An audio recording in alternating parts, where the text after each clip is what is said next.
and we want to make sure that at Worcester State, your education is affordable as it possibly can be. So tonight, we're going to be talking generally about paying for college. So some of the topics that we're going to cover are right here on the screen. We're going to go over the direct costs of Worcester State. We're going to share our tuition and fees with you in just a moment so that you have them right in front of you. We're going to talk about how you apply for financial aid. And then once you have financial aid from Worcester State, we're going to give you enough information tonight to be dangerous in understanding what that financial aid award means, how to use it, what the different types are, and then how to get into our online portal so that you can actually accept that financial aid award to help pay your costs of attending college. We will, at the end of the program, take questions. As Joe and Kirsch mentioned, we're going to be taking questions in the chat. So feel free to enter them as we go along. If you have a question on the first slide, make sure you put it right in there in that chat, because we're going to go back and make sure we get to all of your questions probably close to the end of the program tonight. Again, great to be with you. We're going to start with the costs of attending Worcester State. So these are costs that we do not shy away from. We're proud to put them in front of you because even though the cost of higher education is high, at Worcester State University, we are glad that our costs are relatively low. For a student attending for a whole academic year, if they're from the state of Massachusetts, you can see that the tuition and fees are $10,500. So if you are a student that's decided to commute to Worcester State University, your entire tuition and fee bill for the whole year will be $10,586. Now we divide that in half, so it's only $5,000 and change for one semester, and then $5,000 for the next semester. But that total cost for the whole year is $10,586. If you decide to live on campus, we're thrilled that you've decided to do so. It is a different college experience, and for some students, living on campus is the better choice. For other students, living off campus is the best choice for you and your family. If you do decide to live on campus, there is an additional cost for your residence hall room and something that's called board, which is your meal plan here on campus. It gives you access to the cafeteria, but also various eateries and coffee shops and various things here on campus for a total cost, if you do decide to live on campus, for a Massachusetts resident of $23,000. Now, if you are coming to us from outside of Massachusetts, the costs are going to be a little bit higher. Now, these costs for a student that is from Connecticut or Rhode Island or New Hampshire or Utah is going to be higher by approximately $6,000.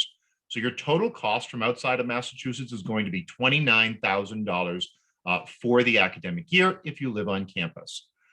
That amount is lower than some in-state costs at other states around the country. So again, we're glad that the costs are relatively low before we ever get to talking about how to bring those costs down with financial aid. And last but not least, for students that are living in another New England state other than Massachusetts, depending on your proximity to Worcester or the academic program that you are enrolled in, you may be eligible for a program called the New England Regional Tuition Break, which provides you a tuition cost that is slightly higher than the in-state cost, but significantly lower than the out-of-state cost. If you're from another New England state and think you might be eligible for that, do go out and check out the New England Regional Tuition Break on Worcester State's website, as well as on the internet. So now we're going to talk a little bit about applying for financial aid. A minute ago, we just said that for commuting students from Massachusetts, the cost is $10,500, $23,000 for a resident student. The vast majority of Worcester State students do not have the funding in their bank accounts right now to pay for that investment in themselves. A college education is an investment. You're gaining something inside of yourself, the knowledge, the experience, the bachelor's degree that's going to allow you to have a great deal more professional success, personal success after you leave college with a degree. However, that cost is high and we want to bring it down for you. So the first step is applying for financial aid. At Worcester State University, there is only one financial aid application. It is known as the FAFSA. FAFSA is an acronym. It stands for the Free Application for Federal Student Aid. It is only available at the FAFSA website that you see on your screen. That's fafsa.gov.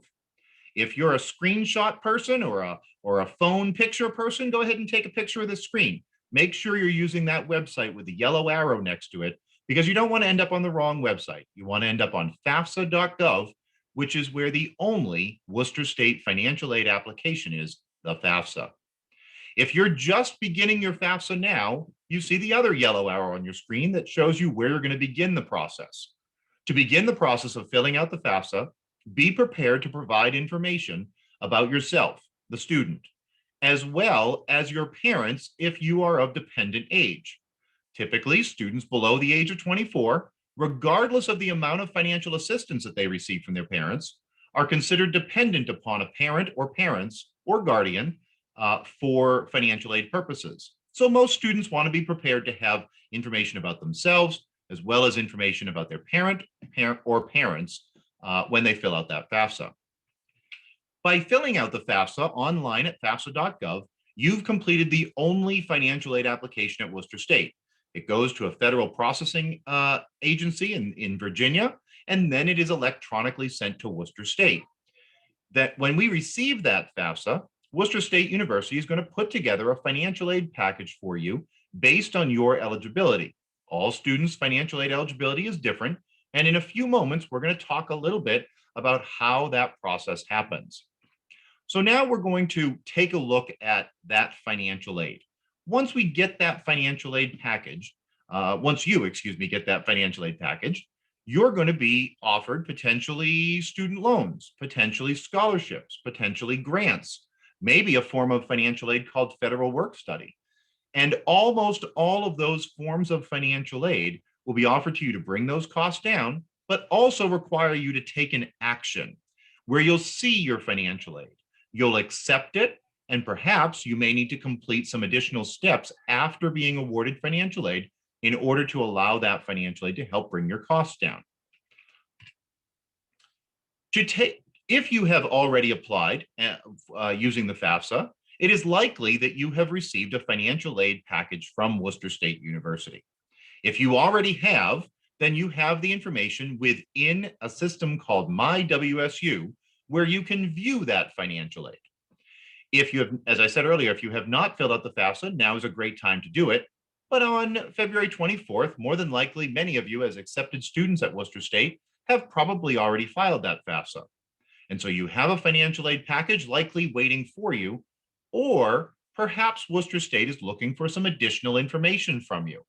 In the next few slides, we're going to go through the system that is available to you right now, where you're able to go in and see your financial aid, accept it if necessary, and then complete any additional steps. So to do so, the first step in seeing your financial aid is to go to MyWSU. MyWSU is a system that provides electronic access to your Worcester State records.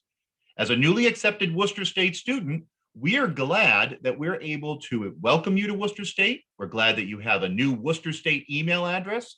You have Worcester State login credentials. And all of these things have been provided to you around the time that you were accepted. Those login credentials can be used right now to access the system that I'm about to show you. On the screen in front of you, you see a picture of the Worcester State website. Up in the top right-hand corner, there's a link that says MyWSU. When you click on MyWSU, you're brought to the login portal for your system to access your Worcester State record. You'll want to make sure that you're logging in as a student and then enter that login information, the username and password that you were provided when you were accepted. Once you log in, you're into a system that looks just like this. More than likely, you've already been in here before. If you've already been accepted, you have those credentials, and if you haven't been in, please do so in the near future. This MyWSU portal has a great deal of information for you. Tonight, we're going to talk specifically about financial aid, but there's so much more information that's available in this MyWSU. Let's take a quick look around. If you take a look, for instance, at the icons near the top of the screen, near the yellow arrow, you can see that there's a Google symbol. That's the one that looks like an M in a box. That's access to your new Worcester State email. If you look a little further to the right, there's an icon that looks like a shield. That's access to Worcester State's new Rave Guardian system, which gives you alerts based on what's going on campus. A little to the left, there's an icon that looks like two Bs, two of the letter Bs. That's access to Worcester State's Blackboard system, where you're able to see your classes once you're enrolled in classes this coming summer and fall. But tonight, we're going to focus on the WA symbol. That WA symbol brings you to a part of the MyWSU system called Web Advisor. When you click on that WA, you're brought to a Web Advisor screen that looks like this. I'm so sorry that it is teeny tiny and you all probably can't see it at home. I can barely see it and I'm sitting right here. But when you log into this system, it's easy to navigate around based on the blue links that are on your screen. In this system, there's access to your course registrations. Once you're registered for courses, you'll be able to see your courses right here. You'll be able to gain access to book information about books or course materials that may be needed for your courses. Your bill eventually will be in this system, and your financial aid.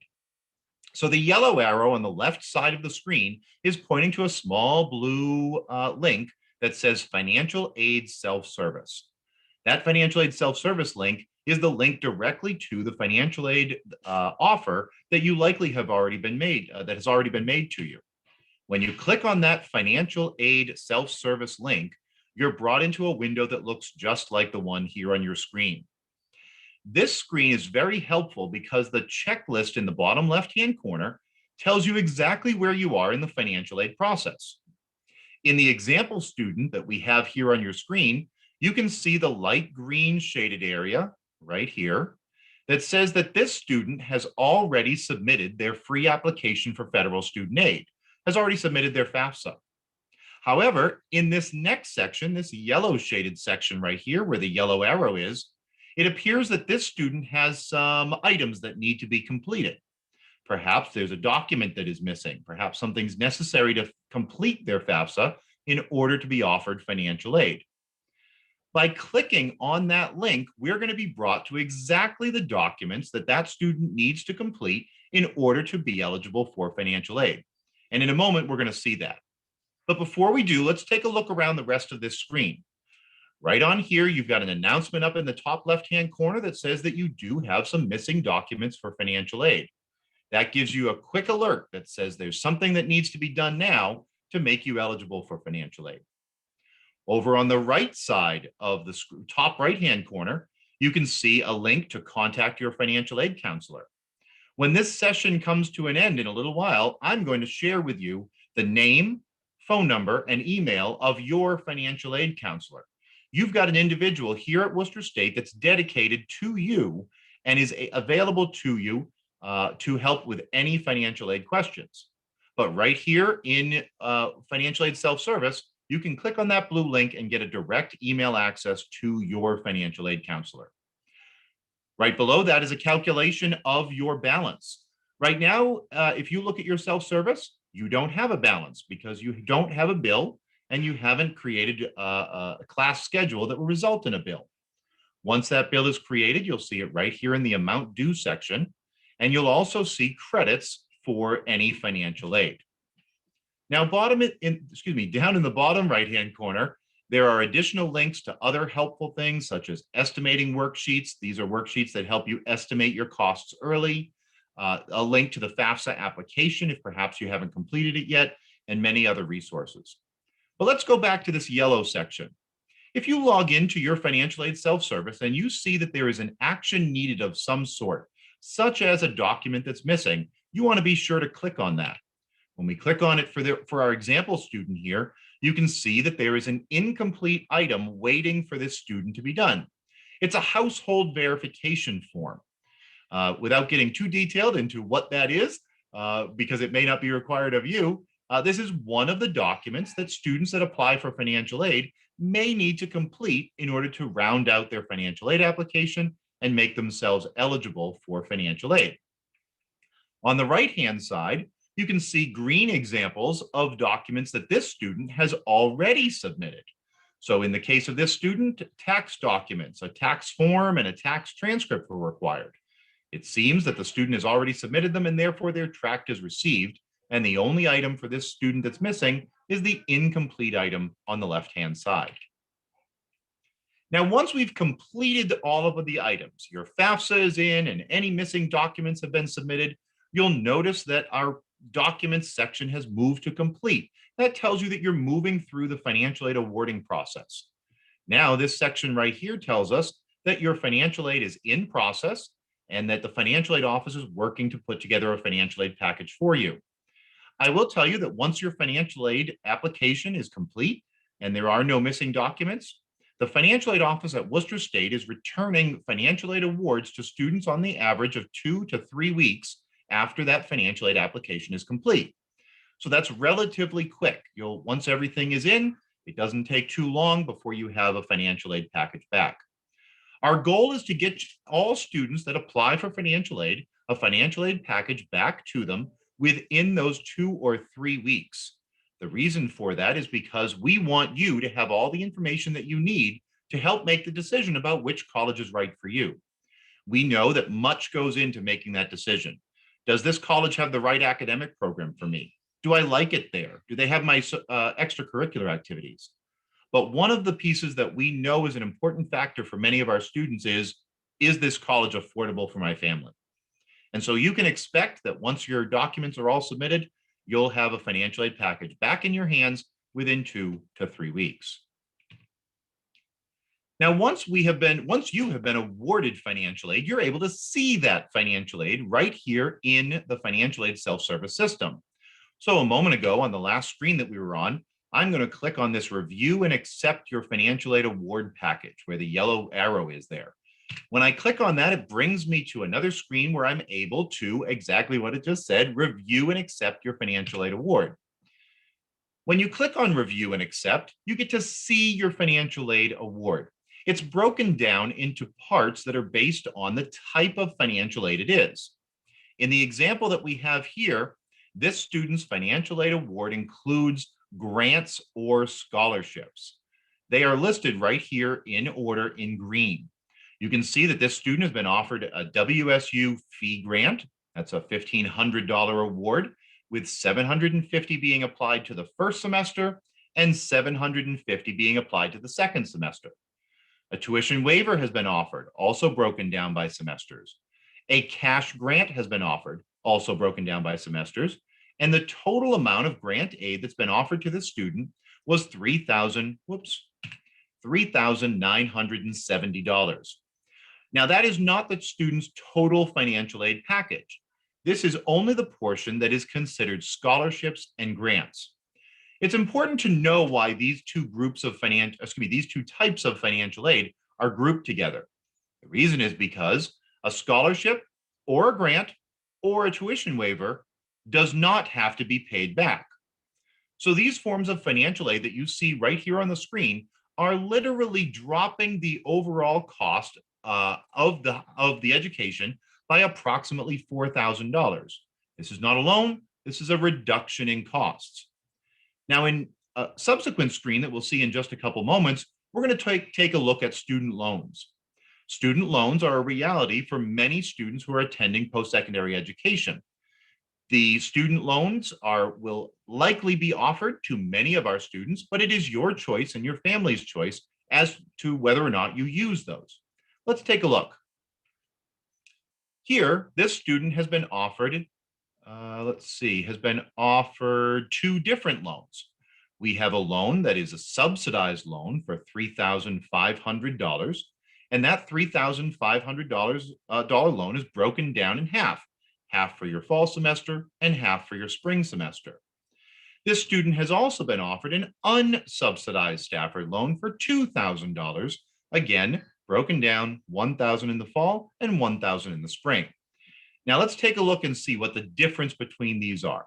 So a subsidized loan is a loan that's been offered to the student with zero interest while the student is enrolled in college.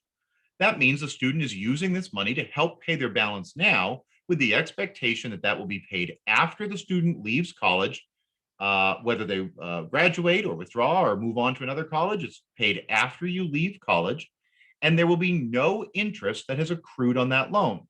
The only amount that the student will pay is the principal of the loan, the $3,500, and any interest that accrues after the student leaves college.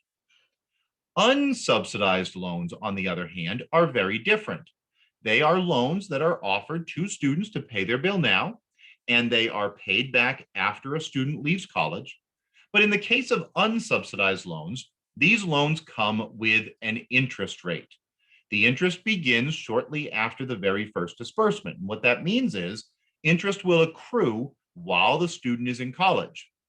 So when a student leaves college, that $2,000 loan could be $2,400 by the time that they are paying that loan back after they leave college. Now, it is a student's prerogative, as I said earlier, to decline any loans that are offered. Typically, a freshman student attending any college or university in the United States who is a US citizen or permanent resident will be eligible for the $5,500 direct loan amount. So whether a student is attending Worcester State or another college, you'll likely be offered a direct loan that amounts to $5,500.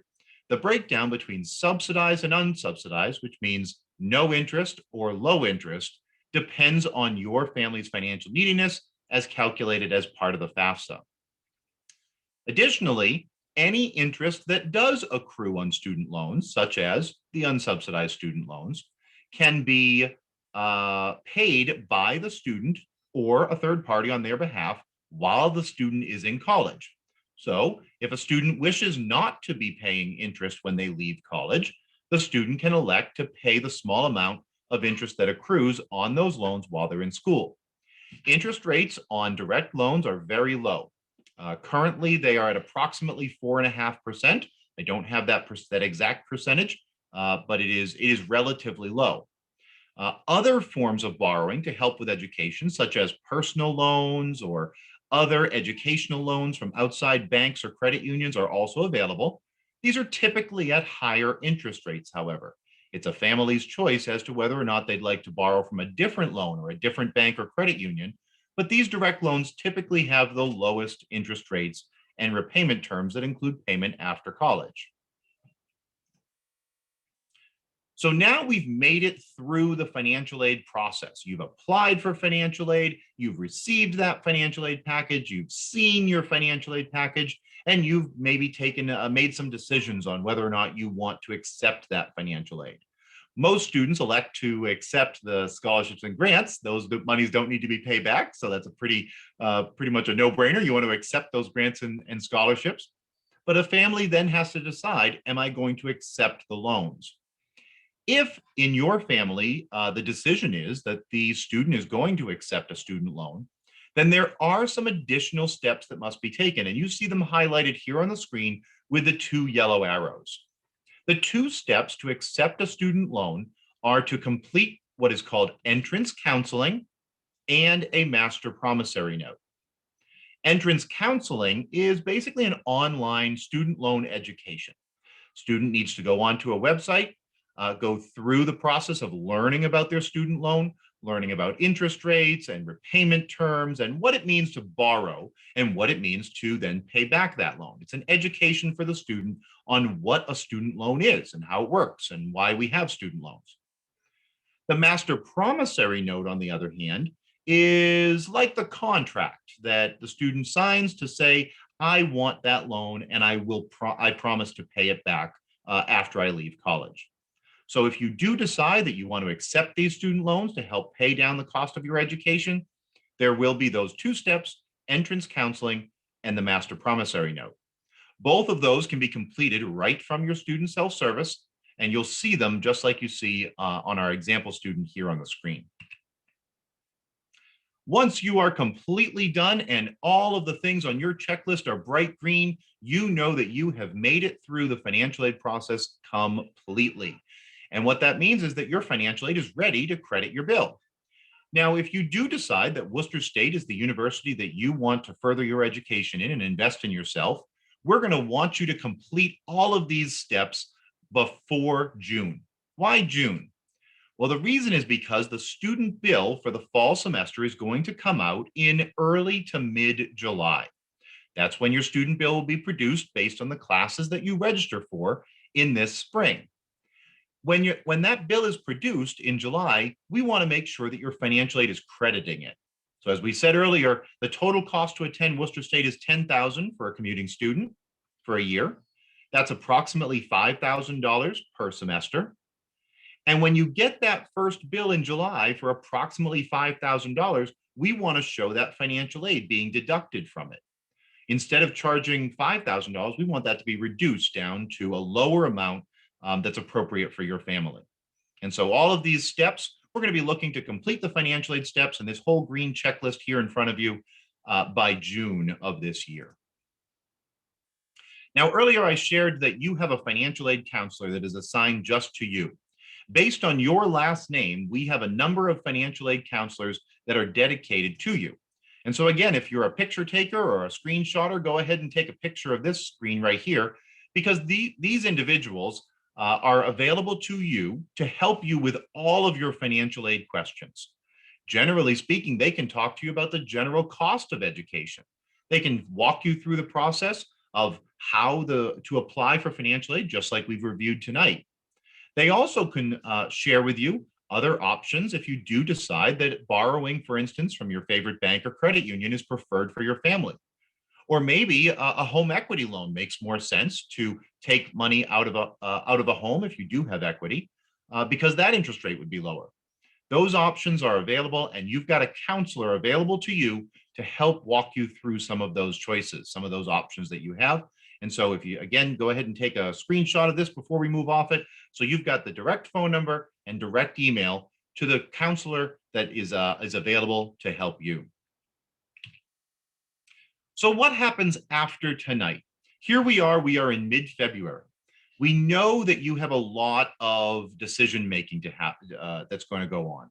We know that you're experiencing perhaps the end of your senior year or the end of a year at another college if you're transferring to Worcester State. Or perhaps you're returning back to education after being out for a while. Lots going to happen during the end of the winter and the beginning of the spring. But relative to your enrollment at Worcester State and making Worcester State an affordable educational option for you, there are some next steps to keep in mind. First, if you have not done so, and you do decide that Worcester State is the institution that you want to enroll at, you can pay your non-refundable admission deposit at worcester.edu. Joe or Kirsch are going to put the direct link for that in the chat for you, so that way you've got access to paying that deposit if you do decide that Worcester State is the place for you and you want to continue your education here starting in September. Earlier, we talked about how you've been offered the login credentials for Worcester State and a new Worcester State email address. Those came in your acceptance letter, and you'll want to make sure that you're setting up and using your new WSU email account. That is through Gmail, and you can get to it by going to worcester.edu/mywsu. We saw that earlier in the screenshot with the Google symbol inside of MyWSU. Make sure you use that Gmail account. The reason that we want you to set up and use that email account is because soon you're going to be communicated with quite a bit by email. Up until now, you've been communicated a lot by Worcester State through the postmail, whether it was your acceptance letter or your financial aid award letter. Those things have been coming in the mail. Well, now that you've been accepted and you're part of the Worcester State family, we are going to start communicating with you the same way that we do with our current students, and that is very often primarily through email. So we do want you to use that Worcester State email at worcester.edu/mywsu. Your financial aid. Tonight, we've spent a lot of time talking about how to apply for financial aid, see your financial aid, accept that financial aid. You've got some steps more than likely to complete, and now you have a guide. Now you have a path to follow to make sure you're becoming eligible for the most financial aid possible. Soon, we will have parent and student orientation coming up. You'll hear more about that very soon. Also, you're going to start to hear from our advising center about scheduling your first semester's classes. And then at the end of the semester, at the end of the summer, we're going to be inviting you to your first academic ceremony here at Worcester State, New Student Convocation. If you think about commencement being the end of an educational experience, think about convocation being the beginning of your move into higher education at Worcester State. A lot is going to happen between now and the end of the summer when you decide where you're going to attend college. And when it comes to financing, tonight we've gone through those steps and you've got those steps laid out for you. Now, folks, we have plenty of additional time. We do know that financial aid and the cost of education very often generates questions. And I assure you that if you have the question, I promise some of the other folks on this Zoom tonight have those same questions. And so I do encourage you to ask those questions in the chat. Before we get to those questions, I want to remind folks that there are opportunities to discuss financial aid and other topics with Kirsch in Spanish. So if you are fluent in Spanish or you have a Spanish speaker with you, you're more than welcome to put questions in both English and Spanish into the chat, and Kirsch will help us out with those. Also, I want to remind folks that financial aid can get very personal. It is based on your family's size and income and assets. And so we do want to be careful not to disclose too much of your information or talk about information that's too specific to one family. If we get to a question that is specifically about an individual experience, I may have to refer you to those financial aid counselors that we just saw a moment ago. But over the next few minutes, we're going to try to answer as many general questions as we possibly can. Joe, do we have some questions in the chat? We do, Ryan. First off, not sure where we might have an answer for this, but it came up when you were on slide 12, and it's from Ban, and I hope I'm pronouncing your name right. When they click on the complete required documents button, it's taking them to sort of redirecting them to the FAFSA website. Not sure if we have an explanation for that. Yeah, thank you. So when you click on the button inside of self-service for missing documents, it is possible for students that have not submitted a FAFSA or Worcester State has not received a FAFSA, that link will bring you directly to the FAFSA website so that FAFSA can be submitted. For those of you that have completed FAFSAs before, you probably know that you list the colleges on the FAFSA that you want your FAFSA sent to. You can list up to 10 colleges. So you'll want to list Worcester State, of course, and then any other college or university that you're thinking about attending. If Worcester State is not listed on your FAFSA, then the FAFSA will not be sent to Worcester State. It will appear that it has not been completed. And when you click on that link, instead of going to other missing documents, it will bring you directly to that FAFSA as your first step for applying for financial aid. Great question. Jacob has a question wanting to know if you're eligible for grants or scholarship aid every year, assuming that you filed a FAFSA, or do you only get the chance for those grants and scholarships as an entering first-year student? Yeah, thank you. Great question. So all financial aid is year specific, and therefore every student completes a new FAFSA every year.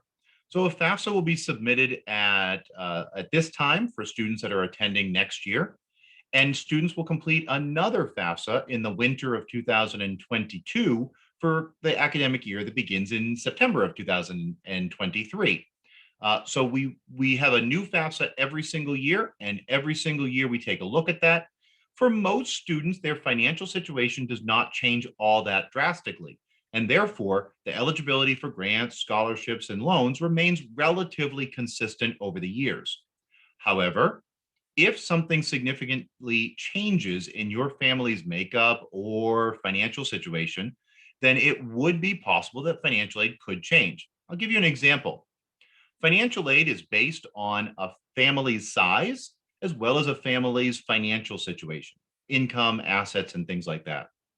If a family had a significant increase in income, somebody got a promotion and got a big raise, that could affect a student's financial aid eligibility. Conversely, if a family has less income in a subsequent year, that financial aid could also be affected, where the student could be eligible for more financial aid. Right now, we know that with the worldwide pandemic that's been going on around us, there's been a lot of hardship in families. We know that families have reduced hours at work, have layoffs, have furloughs, and perhaps the information that you put on your FAFSA, perhaps even multiple months ago, could have changed by now.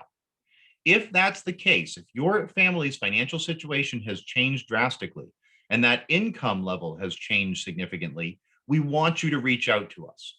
We will not know that unless you let us know. And so we want you to contact your financial aid counselor and say, hey, my situation has changed. My parent got laid off, or I had to be furloughed, or a change has happened. so that way we can consider you again for potentially an increased amount of financial aid based on a reduced income. All of that is real good information that you want to make sure you're in touch with your financial aid counselor, because they're going to be your best resource. Great, thank you. I'm going to try and understand this question from Samantha the best I can. So she writes, what will happen if the FAFSA won't let me do paperwork for the 21-22 year, but it will for the 2021 year for the acknowledgement? Okay.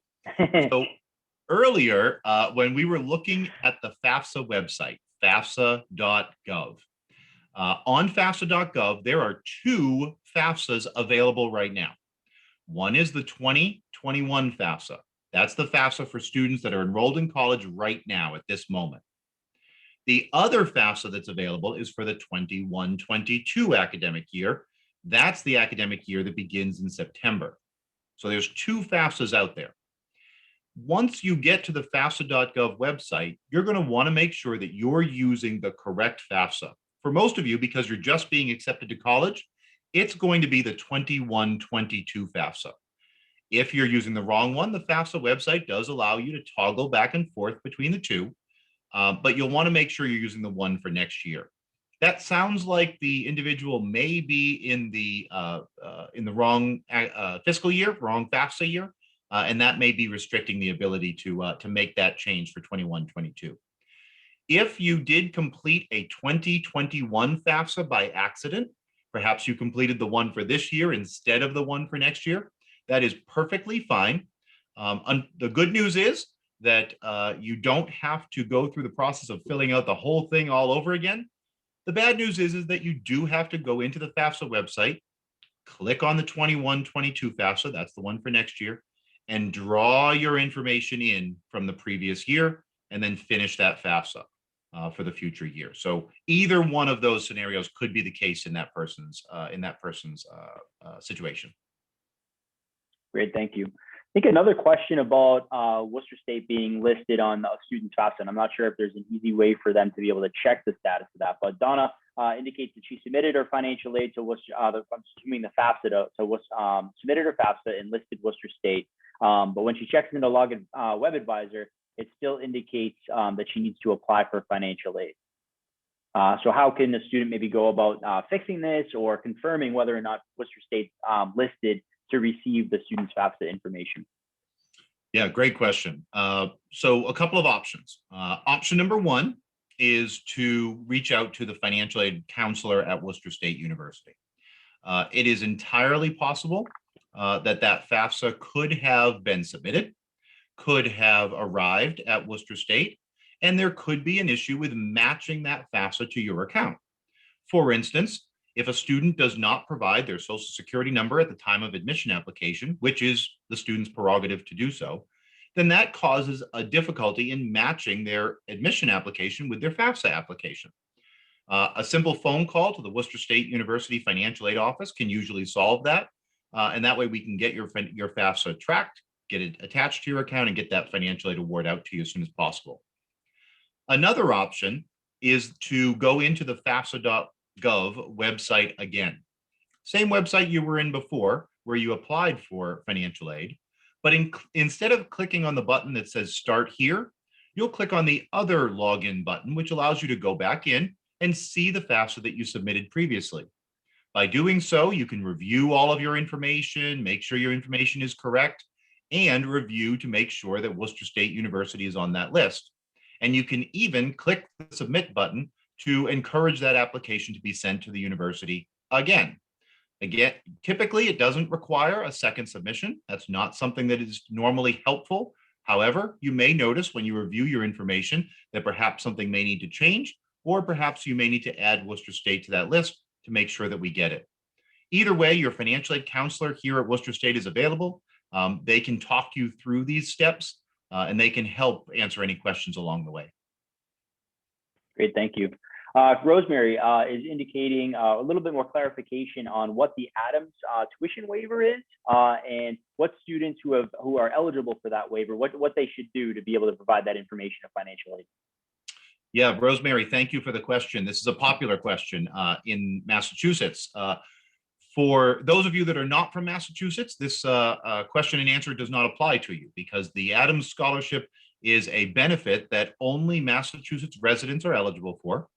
It is only for students that are currently in their senior year in a Massachusetts high school and are in the top 25% of MCAS scores across the state of Mass.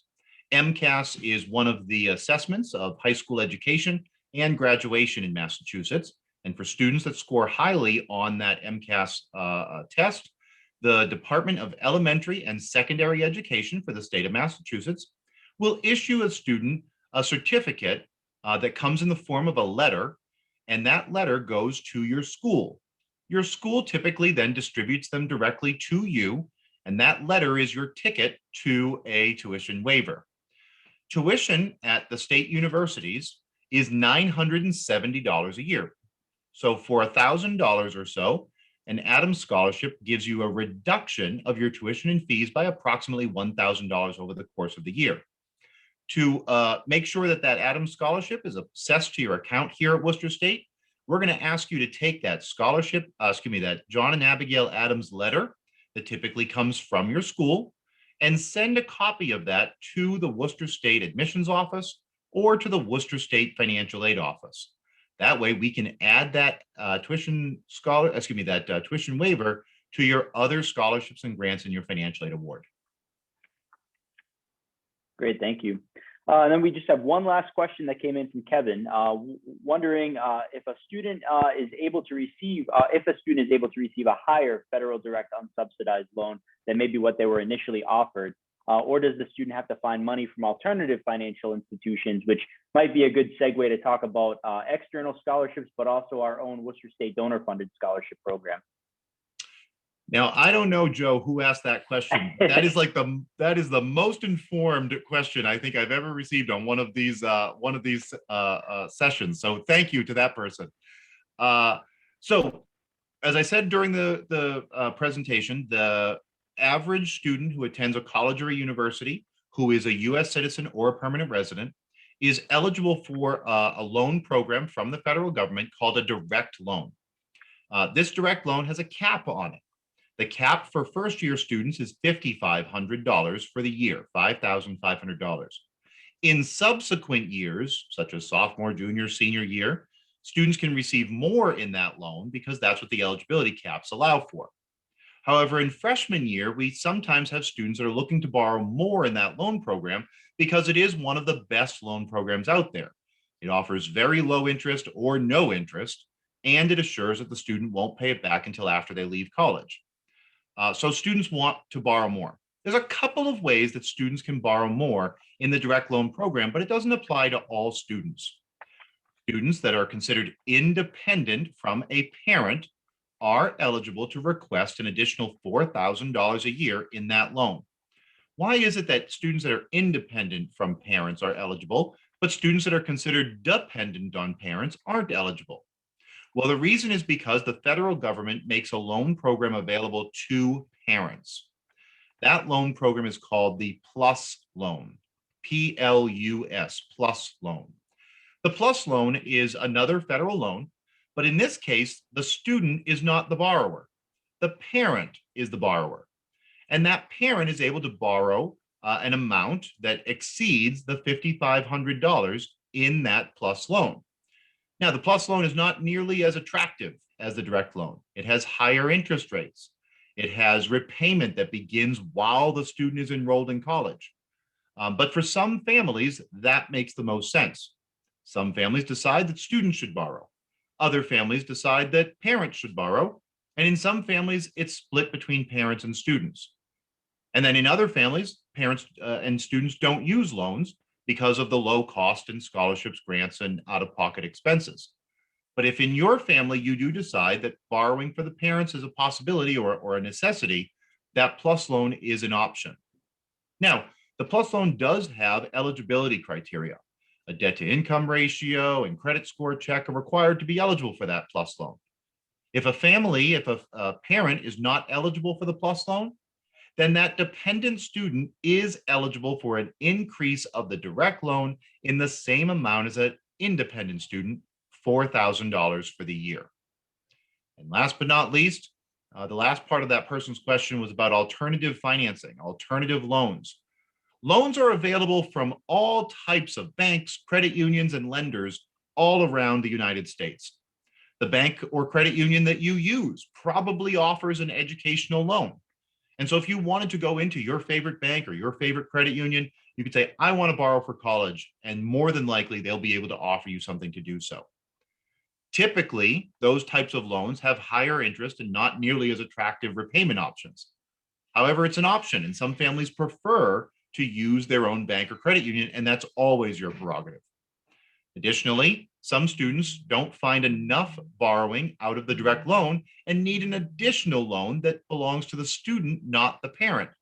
If that's the case in your family, then alternative loans through banks or credit unions or other lenders are typically the route that families follow. And so all of those options are on the table for most families. And really, it comes down to a family decision about who will pay for the education and who will borrow. Great. And just one last question that came in over the chat, which I did provide the answer, but I'll just read it so that everyone else maybe that can't view the chat knows.